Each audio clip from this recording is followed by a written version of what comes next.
ये नहीं होगा, करें आप फैसले इस देश में, पाकिस्तानी भी हो सनम अमेरिकन के बेस में। कह दिया है मैंने बस के कोई ना जायदाद हो, ठंडे मुल्कों में कोई घर ना कोई औलाद हो। हरे पासपोर्ट की इज्जत हर जगह करवाऊंगा, नौकरियों के वास्ते गोरे यहाँ बुलवाऊंगा। कप्तान हूं मैं और झूठ कोई बोला नहीं है उम्र भर, मुफ्त का खाया और बिजनेस कोई खोला नहीं है उम्र भर। मुस्तकिल नहीं थोड़ी आजमाइशी है फकत, तानिया शाहिद कनेडा की रिहायशी है फकत। अमेरिकन है पर इस कदर साबर है वो, पेट्रोलियम को देखता है नदीम बाबर है वो।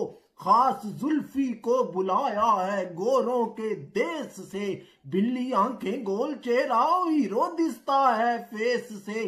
सलामती कौमी थमा दी मोईद के एक हाथ में, वो फख्र क्या कम है वो अमेरिकन है साथ में। उर्दू में कोई छू ना पाए शहबाज गिल का शोल्डर, क्या हुआ जो है वो थोड़े ग्रीन कार्ड होल्डर।